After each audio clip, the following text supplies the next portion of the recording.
Okay, in this video, I'd like to continue telling my story, The Greatest Story Ever Told, by Mike Telasky. In this one, I'd like to go through all this stuff with all these Pink Floyd synchronicities that I got going on. This is why I got into this whole thing from when I was a little kid. I was always looking at the Pink Floyd album cover for Dark Side of the Moon and trying to figure that out, in which I did, and I brought to the world. So basically what I'm trying to prove with all this is that the United States government had, through technology, been able to see what I was going to do in the future and have been closely watching me this whole time. So, according to Andrew Bushago, it goes like this. In the late 1960s, early 1970s, the United States government, through DARPA, the Defense Advanced Research Project Association, was doing experiments in time. So they had this project called Project Pegasus, in which Bushago was a part of, and he says that they had chronovision, they had Tesla teleportation, and plasma confinement, in which they could do this. So what they were doing, he says, is going forward and backward in time, retrieving information and bringing it back to their present. So I believe this is how this whole thing happened. They saw me in 1979 and what I was going to do in the future. So what I'm going to show you here is how I'm trying to prove this whole thing to the world and put it back into the consciousness of everybody watching so that everybody can figure this out, just like I figured it out. So let's get into it. There's a lot to cover on this whole thing. Okay, so this is what started everything into motion. Me looking at this album cover, trying to decipher it, which I did. So when you look at this a little bit closer with the numbers, it kind of gives you another picture too. And it's almost like this whole thing was specifically set up for me by Pink Floyd unconsciously. So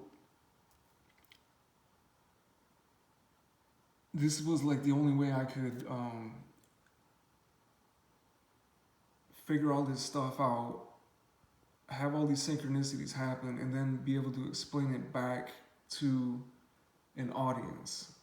Is this way. So this is just how I'm doing it, because it's the only logical thing I can figure out here. So it starts out okay with the first thing that I was looking into, the whole Dark Side of the Moon thing. So you look at the date of March 1st, 1973, and you compare it to my birthday. When I came into existence on planet Earth is January 9th, 1979, in which my birthday is already a synchronistic thing, because when you write out 1979 for my date of birth, you get the year. So it's already a synchronicity. So 1979 is 1979. So that's how I came into the world, is on these synchronicities. And that's how I've been able to decipher this. So Pink Floyd does this album chronology here like this. In 1972, they had an album Obscured by the Clouds, which is highly significant with me because I'm actually the one obscuring the clouds with my pyramid torsion field generators that are made of concrete. And this is what's got the Air Force up in arms and had been going since 2014, and we're still at it. So Then they follow with The Dark Side of the Moon in 1973, and then Wish You Were Here in 1975. So this is what came before I was in existence. And the Wish You Were Here is significant because I'm not here yet. It's almost like saying Wish Mike Telasky was here. So this Dark Side of the Moon album come out Thursday, March 1st, 1973. And when you compare these numbers to January 9th, 1979, when I was born, and you run it through this calculator, you get 2,141 days from the start to the end date. 5 years, 10 months, 9 days, 70 months, 9 days. So here's the breakdown of the seconds, the minutes, the hours, the days, the weeks, and the percent of a common year, 365 days. It's very specific. So I knew I was going to see some kind of underlying pattern in somewhere in here, and I did. So this whole Dark Side of the Moon is what set me off on my journey from when I was small. So then you go to this whole thing with the next album. So when you get into the next album, The Wish You Were Here, you get in this whole thing with Habit Cigar. Okay, so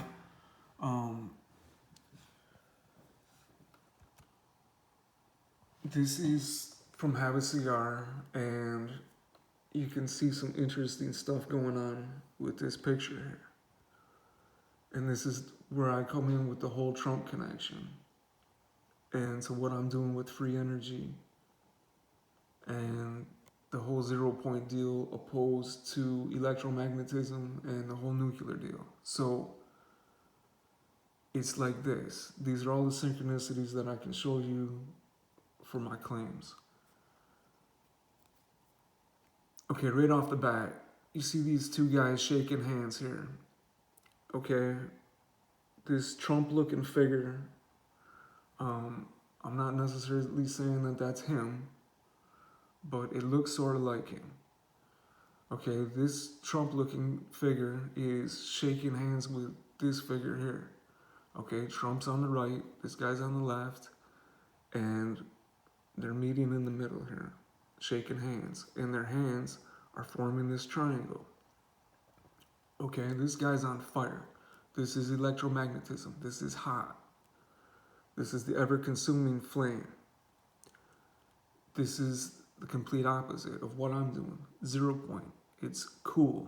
It's the complete opposite of electromagnetism. It's dielectricity. So this is the dielectric here. This is the magnetic. This is visible light. This is the dark light. And when they're combined here, is what you're seeing is an M. Okay, just like my initial for Mike. Okay, and the most significant thing in this picture, what I found, is not what they're showing in the foreground here, but what they're showing in the background. Because in the background, they're showing you the wall. Okay, so stay with me here because this is really significant, especially regarding Pink Floyd. Because this is the illusion. They're showing you the illusion here with the wall. Because that's what duality is. Duality is the illusion. Everything is triplicate. Everything is right here in the center. That Trinity, that's where everything is emulating from. The 0 point. Okay, so you're seeing the Trump figure shake that other figure's hand. Okay, this is exactly what you're seeing here. You're seeing the handshake. Okay, so digitally it would be referred to as a digital handshake. It's like man meets machine type of thing. So this is what I'm talking about. This took place in 1975. I'm not yet on the planet. And the track Wish You Were Here is dealing with this. Because, like I said, I'm not on the planet yet. And that track is the third track, like the Trinity. And this whole thing that I'm doing with the Matrix deal, how to escape the Matrix, because I'm the one that has done it successfully and come back to tell about it. So, um, the third track, um, Wish You Were Here, it's right after Welcome to the Machine. So, like I'm saying, it's a joining of worlds, basically. It's a meshing of two different things. This is really interesting here because the label out of the UK, this album is released under Harvest, and then in the United States, it's released under Columbia, which is highly significant in the future from 1975 because what happens is something significant in Las Vegas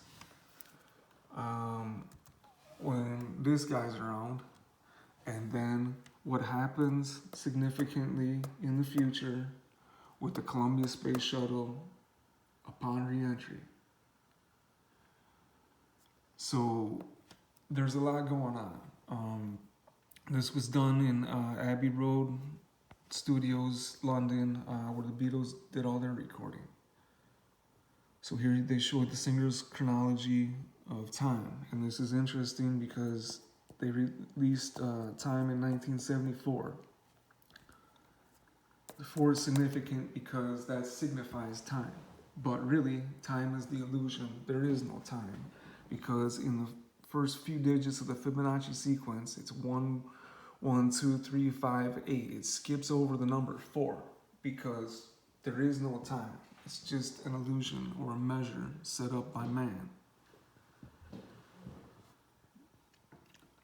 So the other single is Have a Cigar from 1975, and then Another Brick in the Wall Part 2 in 1979 After I'm Born. So 1975, Wish You Were Here, but I'm not here yet because it's, like I said, it's 1975. I don't arrive on the scene until 1979.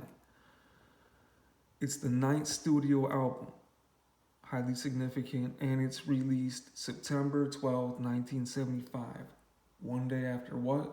September 11th, which is highly significant with me personally and what I had go on that day. So this whole thing is pretty wild because the songs on here are Welcome to the Machine. So this is before I got here and was born on Earth. The Great Gig in the Sky, which I'm partaking in right now, involving my concrete pyramids and the torsion fields that they're generating, busting up all the chemtrails and the clouds in the local area, and the Air Force and others having a fit about it. And then Shine On You Crazy Diamond is the big one because of what I've put into the conscious stream of humanity with my magnetic diamond. More specifically, my neodymium magnetic propulsion system. So this is highly significant because of what I was doing in my career previously, working for an engineering firm in which I was using the complete opposite. The complete opposite of free energy is this whole thing with AC and then with nuclear. So what's going on here is this is my card to be able to transport and operate a nuclear device in the United States. The nuclear device was something that measured the compaction of soil. So I was doing a lot of soil testing. Okay, and as you can see in the SNME logo, it's as above, so below. It's 2 arrows, one up, one down. Okay, which is highly ironic because this is what I come up with for my final configuration that ended up working with my propulsion system. So I was dealing with both sides the whole time. This would represent the Trump and the whole thing with fighting the free energy, and then you have what I've developed. So these are two ends of the spectrum. This would be the magnetic and this would be the dielectric. This is faster than light, this is light speed. So, and then you have a plane of inertia in between, or an equator, or an event horizon. This would be the white hole, this would be the black hole. This would be the event horizon. Okay, so this would be Trump, because Trump is the one that his uncle, John G. Trump, went in and got all the stuff from Nikola Tesla's hotel room after he died. And it's highly ironic also because after that happened, Andrew Basiago's father is the one who took Tesla's stuff and figured out what this one device was, and it ended up being a Tesla teleportation device, the Tesla teleporter, which they used in Project Pegasus. So it's kind of ironic how things work, because there was always a grudge between Tesla and John G. Trump, because John G. Trump supposedly was insulted publicly by something Tesla said or something like that. So there was always this thing. And that's what you're going to see play out between me and Donald Trump as the rival here, as the competition. So I don't have anything against Donald Trump. As a matter of fact, a person I know was actually protecting Donald Trump, as he's protected others in the executive branch. So there's a lot going on here. And I have connections to a lot of people in high places. So what's going on here with this whole thing is that this is a competition. It's a competition of ideas. And that's all it is. I have nothing against Donald Trump. I like a lot of the stuff he's done, but you know, there's a lot of stuff that I can't stand. So with that said, you're seeing this whole thing play out with what's about to happen in the future with me. So this whole thing, it's like this.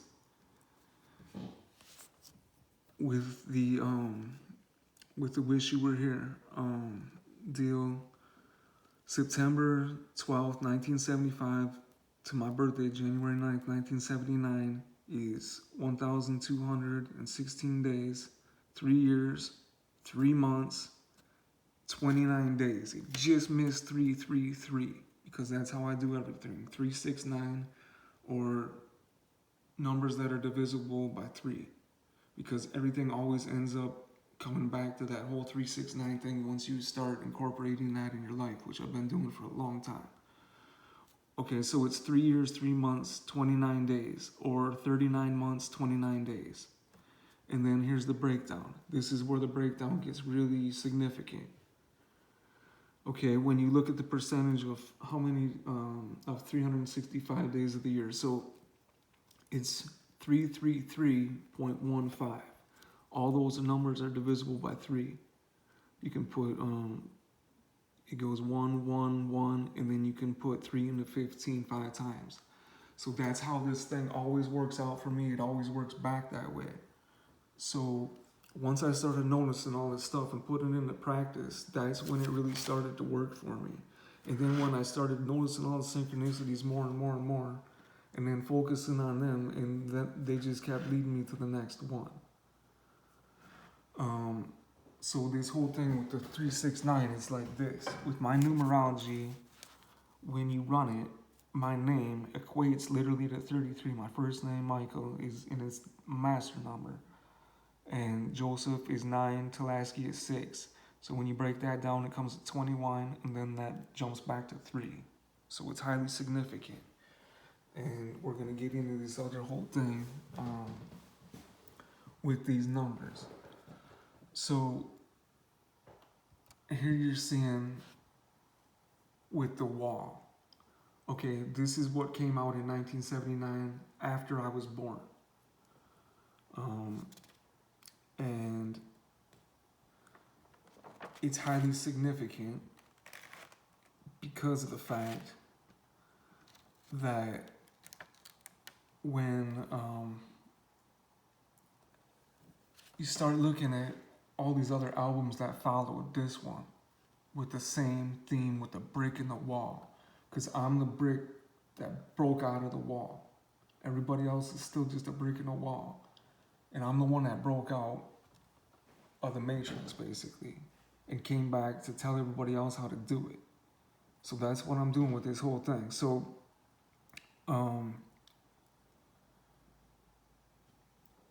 when you get into this whole thing with the wall, it's just on another level. Because this whole thing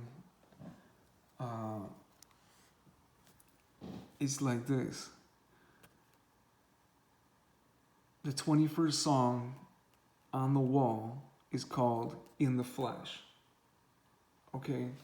And I want to remind you that this album came out right after I was born.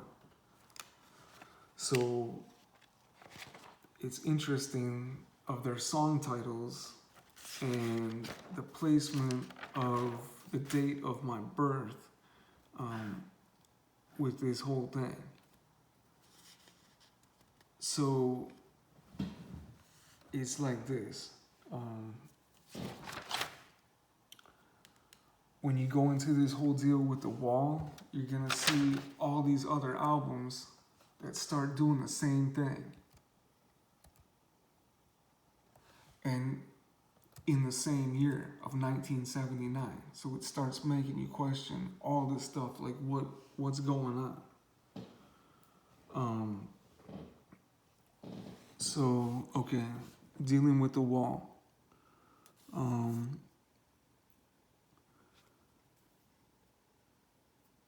It was released November 30th, 1979.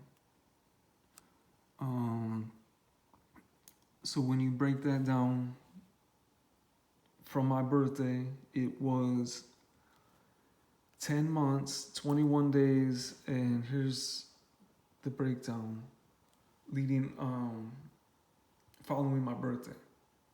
So it was 10 months after my birthday and 21 days is when they released this. And then In the Flesh appeared on here. So this is all highly significant in regards to other things, including this date here, in which I ran all these numbers with my birthday, but it didn't really produce anything too highly significant until I did this date right here with this whole deal. So all this Pink Floyd stuff and all these numbers with my birthday led me to do this, which is kind of weird how these numbers come out. So I ran my birthday, January 9th, 1979, to December 21st, 2012, the end of the Mayan calendar. And these are the numbers that come out. 12,400 days, exactly. 33 years, 11 months, and 12 days. 407 months and 12 days. And then here's the seconds and the minutes breakdown. But this is super, super, super highly significant here. The percentage of a common year. Look at this number here. 3397. Okay? When I looked at this sequence in Fibonacci before, I found my parents' phone number, okay? 3379. And that's still their number to this day. So if you take this number 3379 and just flip the 7 and the 9, that's where you would get my parents' phone number. And 97 is the year that I graduated. So this whole thing holds major significance. Not that that was like dead on or anything, but I'm telling you, that was something that holds significance. So the other thing with this whole deal is what Pink Floyd has done with their contributions to space, because according to David Adair, who was on the ground when this was going on, they were doing like 5,000 industrial experiments up in space when they had Skylab running. So what they had done, and this was done in the mid 70s. So what they were doing up in space was all these zero-G tests. So they were using molten metal in the weightlessness of space, and they were trying to do different stuff with the molecular structure and seeing how it would bond. Because on Earth you could only get like a 60% molecular blend, but in space you can get 100. Okay, so what they were doing is they were waiting for this metal to cool in a molten state up in space, and the astronauts freaked out because if you touch this against your spacecraft, you could burn a hole in it. So they called down to the ground, and the ground told them just to let the air cool it, and it would cool down, and then they could work with it or do whatever they had to do. So in the meantime, while they were waiting for it to cool down, one of the astronauts supposedly turned on Pink Floyd. Well, when the frequencies from Pink Floyd started going, it started changing the molecular structure. And this is how they figured out that they could actually hold the molecular structure in place, was through frequency in 0G. So this whole thing is just highly, highly significant. So the way David Adair was thinking of it was like, how is music on a CD? It's on ones and zeros. And he says, well, the music is numbers, and it's mathematical equations in sequential order. For every geometric pattern in geometry, there's a corresponding sound for it. By composing a song and putting the metal in a 6-panel speaker grid, they could make a 3D stereo casting with sound waves, because that's how they were able to hold the molecular structure. So that's how they figured all this stuff out in space, was by Pink Floyd.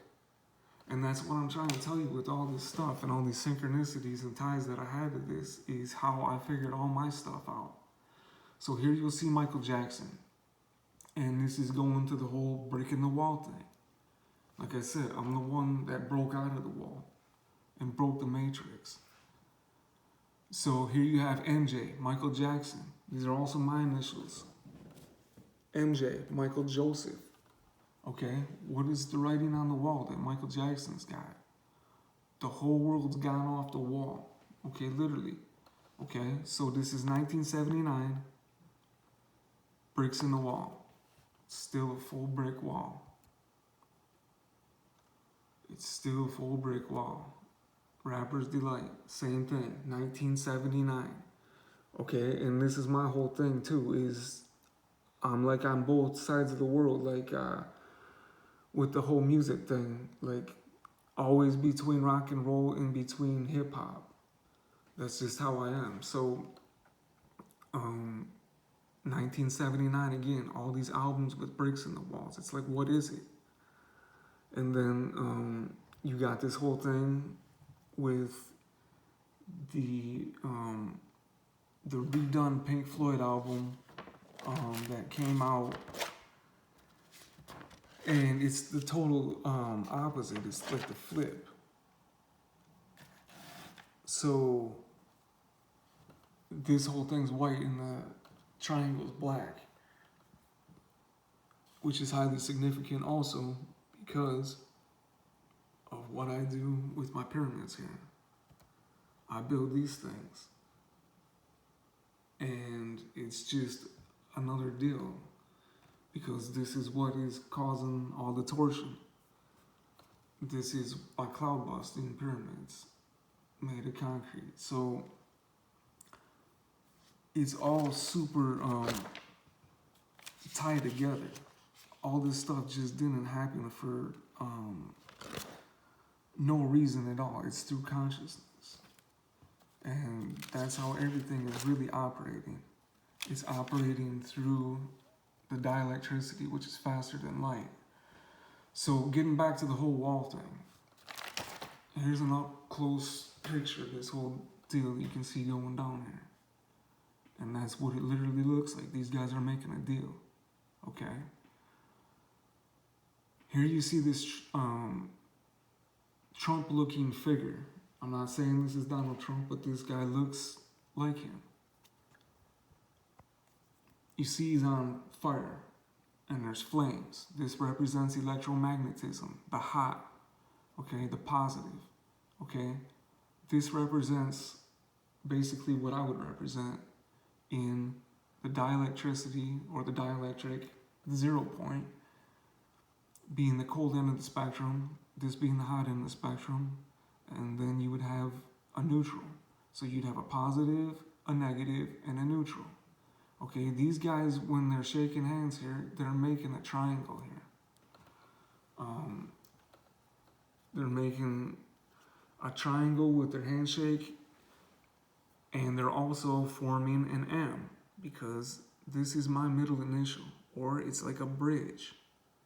Because I'm from Michigan, and we have the mighty Mac, the Mackinac Bridge. That's what I feel as I am, that I am. I'm the bridge. That's gonna bridge the gap. So here you see this handshake, like I'm saying with the whole digital handshake. What they're showing you right here is the duality though. They're showing you the duality because they're still showing you the wall. And you're seeing all this stuff in the foreground, but when you look in the background, you see the wall. Okay? But I'm telling you, the wall is just an illusion because everything is triplicate, everything is trinity. The duality is the illusion, and this is what I'm talking about. Take another look down the same street. I can't believe I even found these pictures, but look, you're not seeing any wall because the wall was an illusion. All you're seeing is a giant capital T. Okay, the capital T represents Trump, and it represents Talasky. T1, T2. Just like Terminator 1, Terminator 2. It's like the same deal. There's no duality. It's triplicate. Everything's trinity. Here's another shot. You can see that car is moved. There's another shot. There ain't no wall there. That's what I'm trying to yell and scream at everybody. You're being fed an illusion. Nobody's ever actually seen light. You've only seen illumination. You've only seen the illumination from the dark light. The dark light is dielectricity. It's faster than electromagnetism. So here you're seeing another different looking character, which makes me question, is this another presidential looking figure, such as maybe Ronald Reagan? I don't know. I'm just throwing this all out there. Again, they're shaking hands, but they got a different shake to it too. And again, there's a wall in the background, but they're still forming an M. This guy, once again, is on fire. He's representing the whole electromagnetic spectrum. This is the dielectricity. This is the neutral. So this is interesting because when you look at these other pictures here, and you look at them a little bit closer, what you're gonna see is that, okay, here you can see that triangle that they're forming. You see the wall in the background. Look at this picture though. This is really interesting. What do you see here? You see a hand or a foot coming out of the wall. Very, very interesting. And you see something happening with this here. It's like some Reagan stuff or something. I don't know. So it's just hard to see. And it almost looks like the wall says T2, but that's hard to see too. So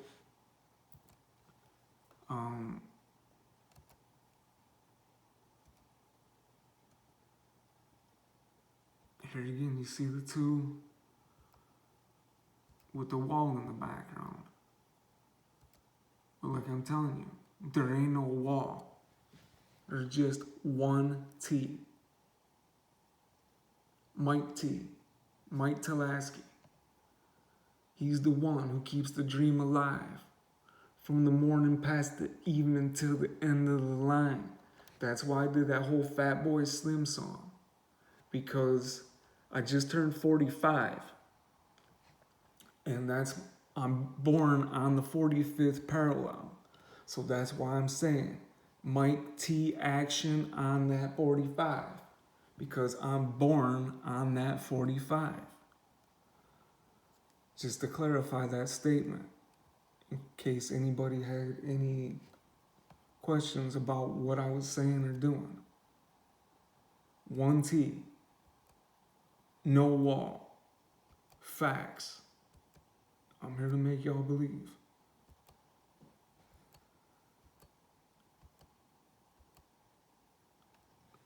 So it comes down to what I'm talking about. 0 point against electromagnetism. 0 point against nuclear.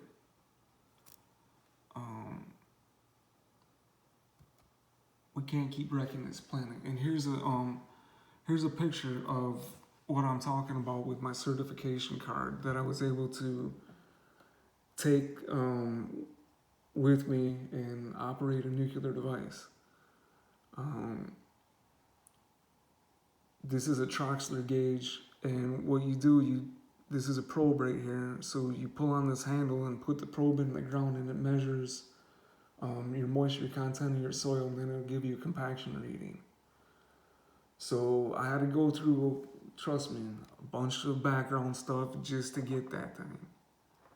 Because they don't let just anybody drive down the road and operate one of these things. Because it's a nuclear device. So here's what you're seeing with the whole wall thing breaking down. This is when it's breaking down with the whole hip hop thing and Doggy Style album by Snoop Dogg. Okay, when this come out, you're seeing the bricks coming out of the wall here. That wall's starting to crumble, right? Because I've been in existence. But this is how it started. It started with the full wall with Rapper's Delight, and it just circles right back around to the Trinity. Because all of this from this point, all this electromagnetism here, this is the illusion. This is what you're being fed. This is the stream of dielectricity or the dielectric running. It's faster than light. This is the dark light. This is the source that everything is emanating from. This has no frequency. This has no modulation. It's rest. This has frequency. This has modulation. This gets hot. This stays cold. Okay? And then you see the whole neutral. That's how this whole thing is operating, and right at the center is the Trinity. Because this is the Pythagorean secret to incommensurability. The interface with consciousness. Everything is triplicate. There is no duality. Don't let them fool you. Thanks for watching. Stay tuned.